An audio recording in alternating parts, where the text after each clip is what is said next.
Section 2 is all about sampling distribution for sample mean. Section 3 is all about sampling distribution for sample proportion. Why are we focusing on mean and proportion, do you think? Oh, now we don't want to talk? Come on, why mean and proportion? I already told you this answer like 3 days ago. Because What?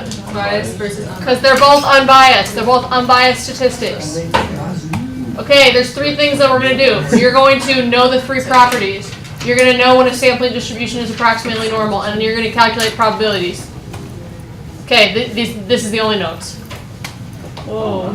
Yeah, I got him. Okay, there you go. Write it down. So, this first one says the mean of the sampling distribution of sample proportion is equal to the population proportion. Second one is the standard deviation of the sampling distribution. It's equal to that. Remember, P is sample proportion, pi is population proportion.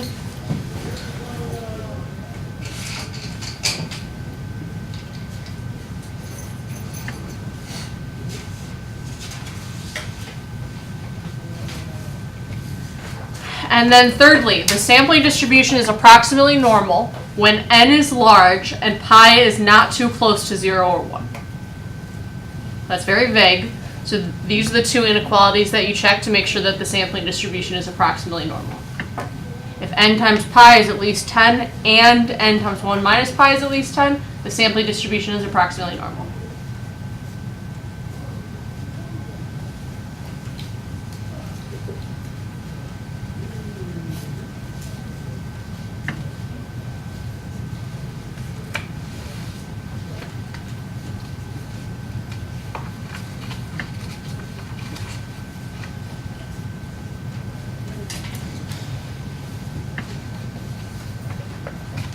Questions?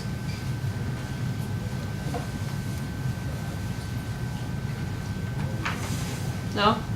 So the mean is equal to pi, population proportion. That's the formula for standard deviation. These are the 2 inequalities that you check to see if the sampling distribution is approximately normal. You have to check both. You can't just check one. Sometimes students will check one and then just check the other one off because they know it's true. You can't do that. I expect to see the inequalities, you fill them in, show me that they're both true. This is not the central limit theorem, so please do not call this the central limit theorem. Central limit theorem applies to mean only. Oh, yeah, one other thing. Sample size should be less than 10% of the population size. Do you know what that has to do with? We talk about this rule. Yeah. The sample size is less than 10% of the population size, and sampling with and without replacement are indistinguishable. Pretty much the same thing. Ooh, that was all the notes. Ben? Did you say both of those will always be true, or both? They both have to be true, yes. So check both. As long as they're both true, then the sampling distribution is approximately normal. So if one of them is not true, Then we can't say anything. We just don't know for sure that it is normal. Okay, you guys ready to do 2 examples together and then you're going to do some on your own? Good. Okay. You guys probably can't see this, but you have it right in front of you, so is that okay? Yeah. Okay. So it says, recently a company had to downsize and fire 10 employees. Of these 10 employees, 5 were women. However, only 10 of the company's 30 employees were women. This discrepancy has led the women who were fired to file a sexual discrimination lawsuit. Do they have a legitimate claim? Okay. So we're just going to start by writing down everything that we know. What do we know? Do we know n, pi, p, anything? What do we know? N equals 10. Yeah, little n, so sample size equals 10. They fired 10 employees. What's pi? 1/3. 1/3. So pi is the population proportion. So in this company, 1/3 of the company is women. What about this 50%? What's that?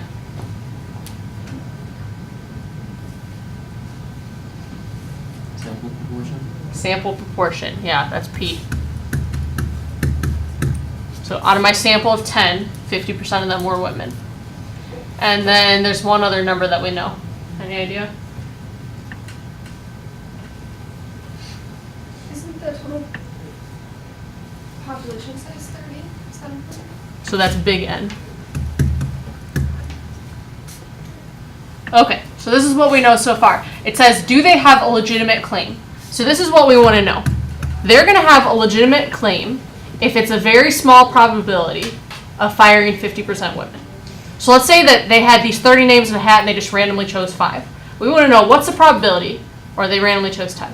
What's the probability if I'm looking at the whole company and I randomly choose 10 people that 5 of them are going to be women? So we're looking for the probability that our sample proportion of women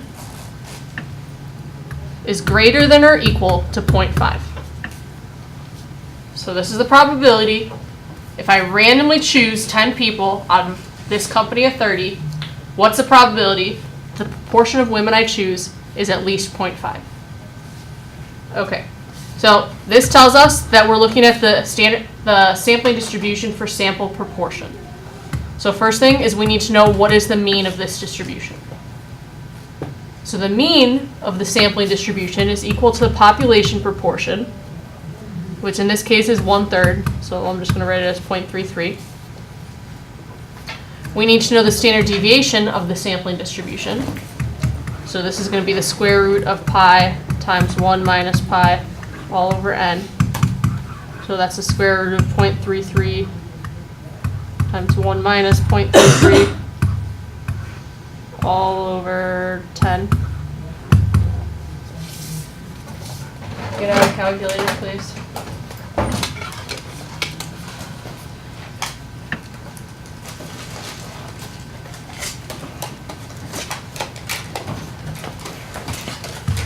I got 0.1487 about. You guys agree? Okay. Okay. I can't just right off the bat change this to a z-score. I have to make sure that the sampling distribution is approximately normal first.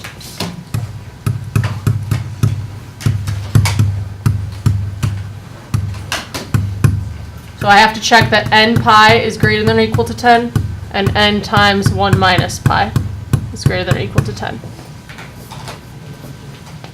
So our sample size is 10, our pi is 1/3, that's 3.33, which is not greater than or equal to 10. So we don't know that the sampling distribution is approximately normal. Okay, we're just going to ignore that fact and keep going with the problem anyway, okay? Just for fun. Sound good? It's always going to be approximately normal, except for this one case. So let's say that those were both true. Okay. It's okay. Why are we doing this one then? Because it's on our example sheet, and I didn't change the numbers. I'm sorry. My fault. Okay, so moving on. We need to convert this to a z-score. So it's going to be 0.5 minus 0.33 all over 0.1487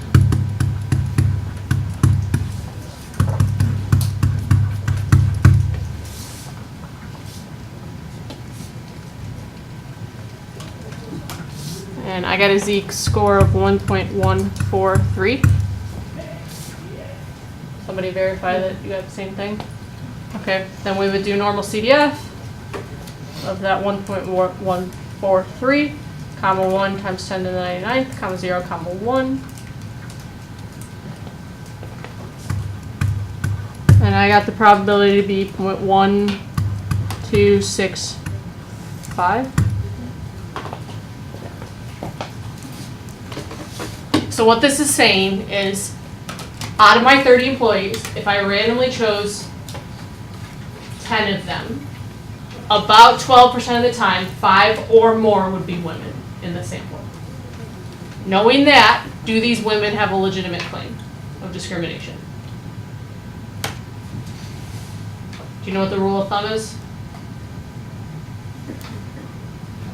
Don't just stare at me. Yes, we do, or no, we don't. I've told you this before. Nobody remembers the rule of thumb for when something is really rare? Is it more than 2 standard deviations away from the mean? Thank you. Well, yes, I guess kind of, sort of. More than 2 standard deviations away from the mean, what percent of the data is that? 5%. So the rule of thumb is 5%. 5% or less is rare. Knowing that, do these women have a legitimate claim? No. So here's how you're going to write that. Assuming that the sampling distribution is approximately normal, because remember I said let's just skip that assumption. So assuming the sampling distribution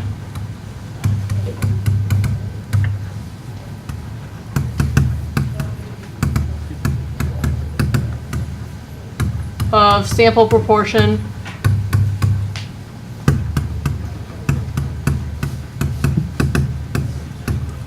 of women fired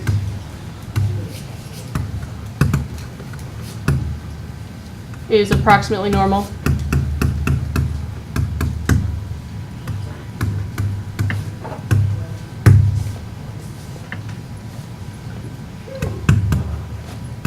The probability of 50% or more of the fired employees being women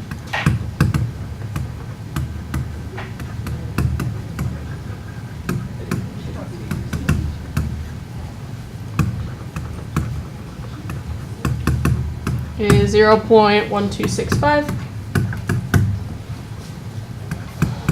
Thus, the women do not have a legitimate discrimination claim.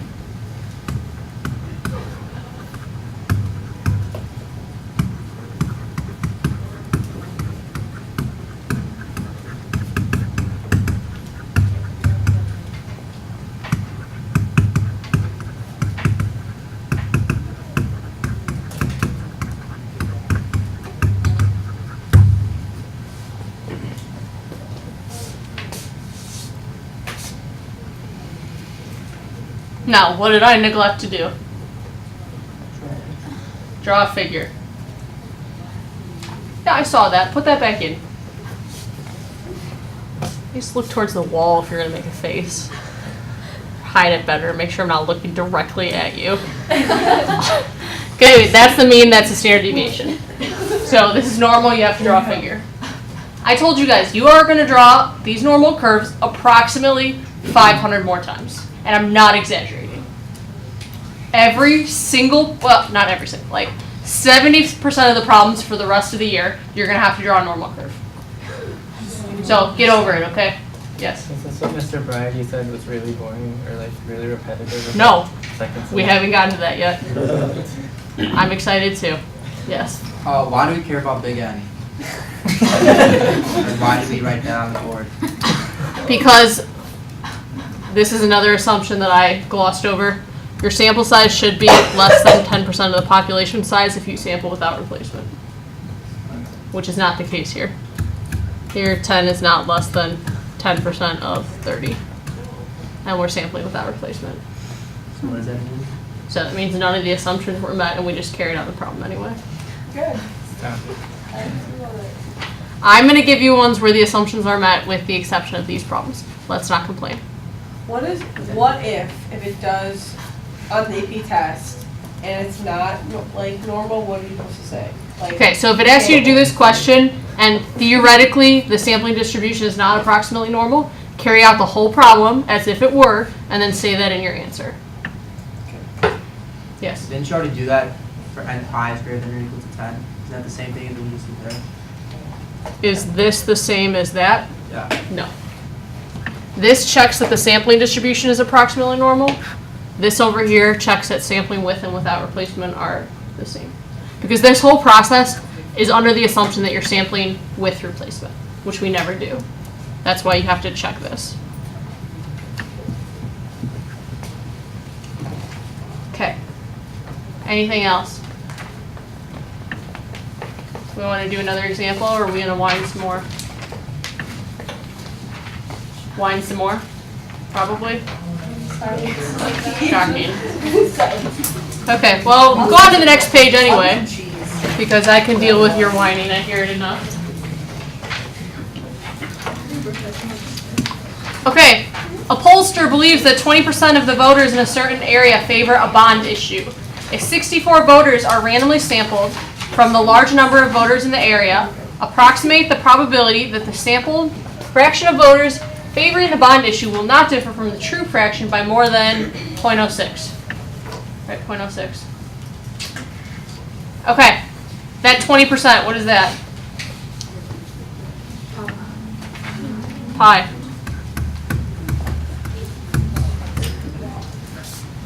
Then 64 is our n. So it says, approximate the probability that the sampled fraction of voters will not differ from the true fraction by more than 0.06. So we're looking for the probability that our sample proportion, p, is within 0.06. It's 0.06 both ways. So this will be 0.14, and this will be 0.26. Okay. So first thing that this tells us is that the mean of our sampling distribution is 0.2. Standard deviation of our sampling distribution is going to be the square root of 0.2 times 0.8 divided by 64.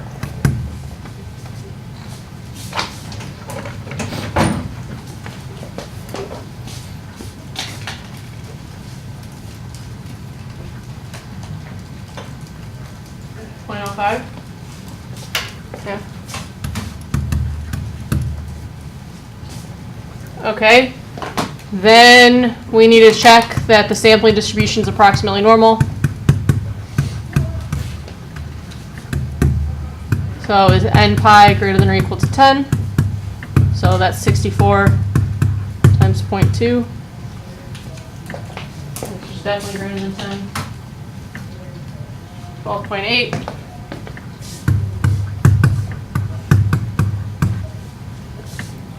Okay, you have to check both inequalities. So you still have to check the 1 minus pi. Okay, so this is what I'm talking about. A lot of times students will say, okay, 64 times 0.2 is greater than 10. Therefore, 64 times 0.8 has to be. So they don't even check this inequality. You can't do that. You have to check both. Just because I'm mean and I want to see both. So that's 51.2.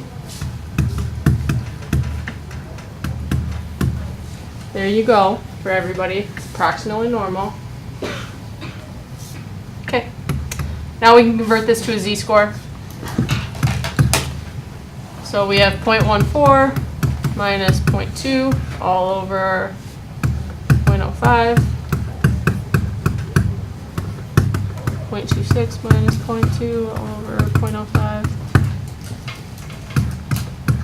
Oh, that's a z. Sorry. Can somebody tell me what either one of those ends up being?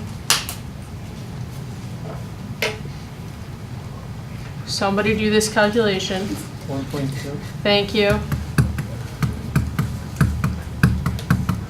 Okay, so now you're looking for the probability of z being between negative 0.12 and positive 0.12, so you're going to need normal CDF. Negative 1.2, comma 1.2, comma 0, comma 1. You get 0.77 about.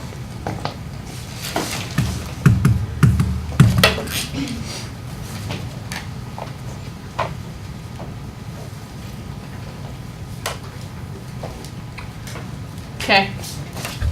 The one that we did not check is that the sample size is less than 10% of the population size. We know our sample size is 64. We don't know the population size. So solve for the population size. The population size needs to be at least 640. We're talking about voters, a large number of voters. So it's reasonable to believe that there are at least 640. Like 95% of the time, I'm not going to give you the population size. You're going to check it. You're going to get down to this point and say it's reasonable to assume that the population size is at least whatever the number is.